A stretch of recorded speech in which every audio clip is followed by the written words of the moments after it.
Salutations, Samsung dévoile sa transition vers le smartphone pliable, celui-ci notamment. Parce que oui, cette année, ils ont sorti le Samsung Galaxy Z Fold 3, troisième version de leur smartphone qui se déplie pour en faire une petite tablette, et le Samsung Galaxy Z Flip 3, non pas troisième version, mais deuxième version, du smartphone qui se plie sur lui-même.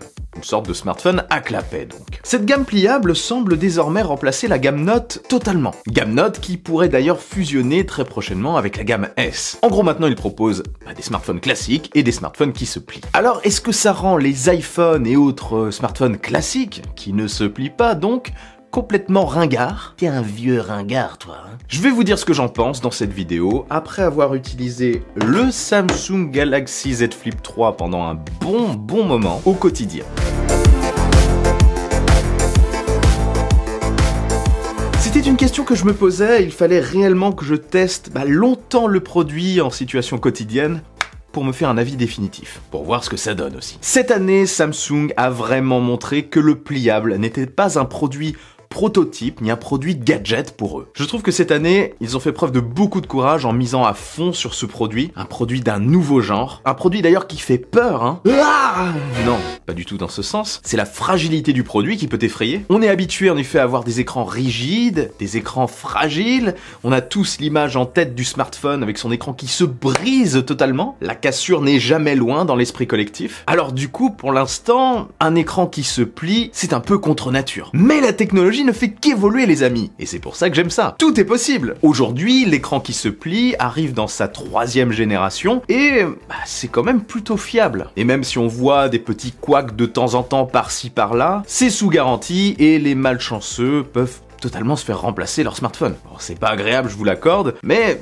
comme sur tous les smartphones d'ailleurs, il peut y avoir des problèmes d'écran. Ça arrive aussi sur les smartphones classiques. Du coup, pour imposer ce produit au grand public, Samsung a dû aller encore plus loin. Ils ont dû rassurer sur la technologie, mais pas que. La bataille se joue aussi et surtout côté prix. Parce que un téléphone à 2000 €, qui se plie, qui fait la même chose qu'un smartphone, sauf qu'il a un écran pliant, on a l'impression de payer un prototype. Cette année du coup, grosse baisse tarifaire. De quoi d'ailleurs faire transpirer ceux qui ont pris un Galaxy Z Flip il y a pas longtemps, enfin juste avant la sortie du 3. Ça pique. Car oui, ce cher Samsung Galaxy Z Flip 3 est commercialisé par Samsung à partir de 1049 €. Soit le tarif de pas mal de smartphones haut de gamme concurrents, oui. Sauf que, celui-ci, il se plie. Avec des offres, le tel peut facilement passer sous la barre psychologique des 1000 € en plus. C'est juste dingue pour une tech comme ça, relativement jeune. Mais c'est ce qu'il fallait faire. Pour appuyer le tout, en plus, Samsung, pour finir de rassurer, a fait une grosse avancée côté design. Il est désormais très bien maîtrisé, le produit est très bien fini et ne donne pas du tout l'impression d'être un prototype. Mais vraiment pas. Regardez. C'est un smartphone mûr quand on l'a en main, hein, clairement. D'ailleurs, en main, on a un super sentiment de finesse parce qu'ils ont fait en sorte qu'il soit assez fin comme il se plie sur lui-même et que ça double l'épaisseur.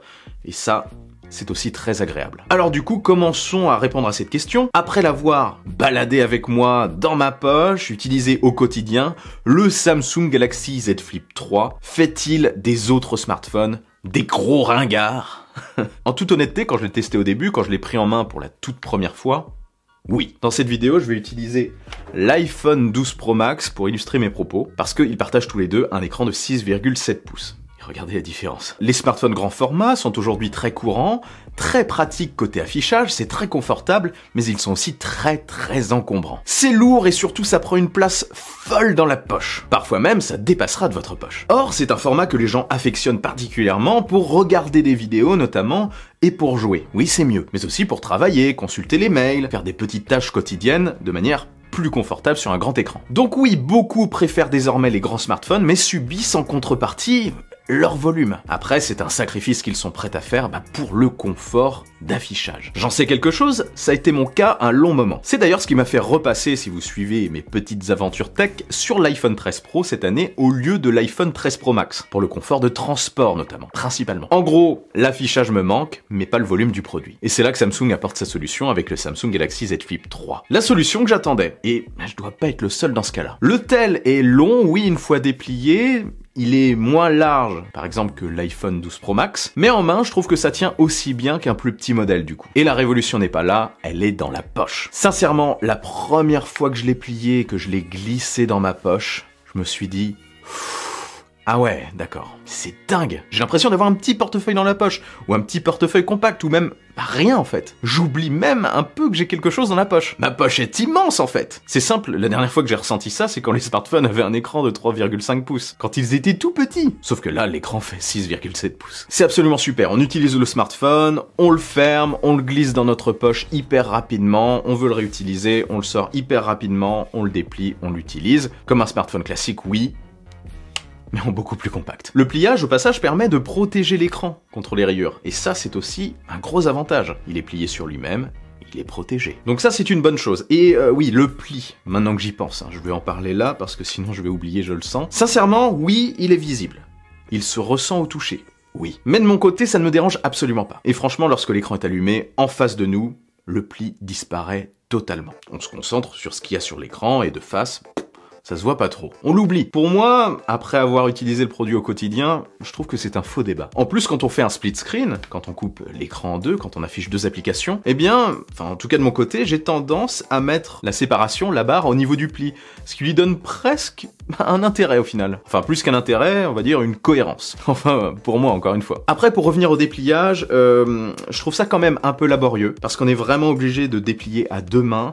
À une main, on fait des contorsions pas possibles, c'est possible de le faire, mais c'est vraiment pas terrible. Ça, c'est quelque chose qui m'a dérangé, c'est un souci que j'ai eu au quotidien. Si on peut le fermer de manière stylée à une main, on peut pas l'ouvrir de manière stylée à une main. Dommage ça. Donc pour revenir au dépliage, c'est un petit peu laborieux au début.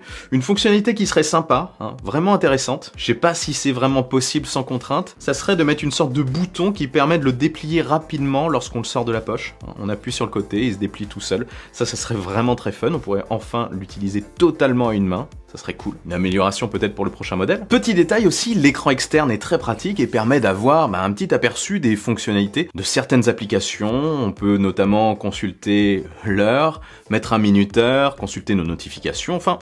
j'apprécie et je l'utilise assez souvent, sans ouvrir le tel donc. Par contre, l'une des choses à améliorer sur ce cher petit Z Flip 3, et là où les autres smartphones ont l'avantage, vous allez voir, c'est un petit détail, ce sont les boutons de volume et power. Leur meilleure position, ça serait là où le smartphone se plie malheureusement, ou à proximité très immédiate, mais je pense que pour le mécanisme ça pose un problème. Sur le Z Flip 3, je trouve ça trop haut, je trouve les boutons vraiment trop hauts, ils sont pas super bien placés, il faudrait les placer des deux côtés du tel, peut-être le plus bas possible, enfin... sur la partie supérieure, ça peut être une solution. Enfin, on va voir ce que Samsung nous proposera sur les prochaines versions, s'ils améliorent ça. Bref, si on suit mon analyse, le Samsung Galaxy Z Flip 3 est plus pratique dans le transport qu'un iPhone 12 Pro Max, par exemple, ou autre smartphone de la même taille, mais à l'usage rapide à une main lorsqu'on le sort de la poche, un peu moins. Par contre, il a vraiment d'autres atouts de taille. Des trucs qui paraissent tout bêtes, mais qui sont si pratiques, surtout pour la partie caméra. Le tel peut se plier et rester en position 90 degrés. À quoi ça sert, me direz-vous? À vous passer de trépied. Faire un selfie de groupe à distance avec la caméra frontale. Faire une visio avec vos proches ou collègues de travail sans toucher le tel.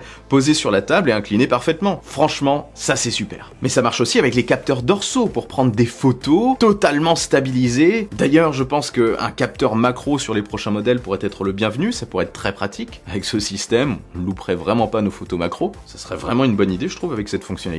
Enfin, pour la partie caméra de manière générale, c'est génial. Et en plus, on peut aussi le plier intégralement et utiliser les caméras en utilisant le petit retour, le petit écran qui est positionné au dos du smartphone. Donc on peut se filmer et se photographier comme ça, en ayant un retour, avec les caméras dorsales qui sont de meilleure qualité. C'est vraiment pour moi les fonctionnalités les plus utiles de ce produit et les plus marquantes. Avec un téléphone classique, vous devez le tenir à bout de bras pour faire un selfie. Ou alors vous munir d'un trépied, si vous voulez quelque chose de stable et vous reculez un petit peu. Non, vraiment, les fonctionnalités photo et vidéo, enfin ce mode photo et vidéo, c'est vraiment ce qui me manque le plus sur les tels classiques. Et cette fonction, oui, les ringardise. Oui, les ringardisent totalement. Et regardez franchement quand on les met l'un à côté de l'autre, l'un fait plus tech que l'autre. L'un fait plus tech, moderne en tout cas, on va pas se mentir. Alors, est-ce l'avenir du smartphone pour moi? En partie, oui. Je pense que c'est une nouvelle proposition qui va se faire progressivement une place sur le marché des grands smartphones, et même peut-être des plus petits, qui sait, mais sans pour autant prendre tout le marché. Ça va pas remplacer les smartphones pour moi. Mais au final, imaginez, on va dire dans 2 ans, si tout ça est totalement fiable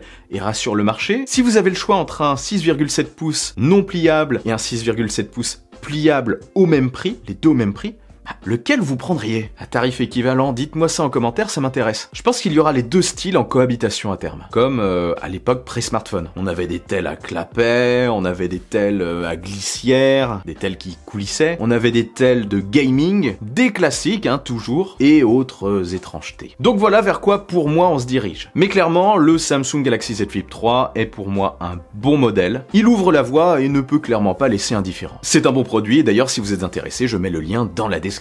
Dites-moi d'ailleurs en commentaire si vous êtes prêt à craquer prochainement pour un smartphone pliable ou dans les années à venir. Ou alors si vous n'y croyez tout simplement pas, et si pour vous c'est un gros gadget. Je ne pense pas dans le fond que le pliable ringardise actuellement les autres smartphones, il apporte juste une autre solution, une autre vision, qui ne rend pas nécessairement les autres désuètes. Désuètes. En tout cas ça apporte c'est sûr un peu de fraîcheur dans le monde très linéaire des smartphones d'aujourd'hui. Au moins il est pas comme les autres. Après, comme toujours, après un usage poussé, la hype finit un petit peu par descendre, et à terme, je pense que ça deviendra un produit presque classique. Après, je pense que Samsung va y arriver. Ils vont réussir à introduire ce produit, je pense, enfin cette catégorie de produits, durablement. Ce format va progressivement se développer, je pense. En tout cas, ils mettent les moyens pour. Et tous les signaux sont là. Voilà, avant de partir, n'oubliez pas le bon pouce en l'air qui claque, l'abonnement qui fait super plaisir. Je suis aussi sur Twitter, sur Insta, sur les réseaux sociaux. Vive la technologie, vive le futur, et surtout, n'arrêtez jamais de rêver.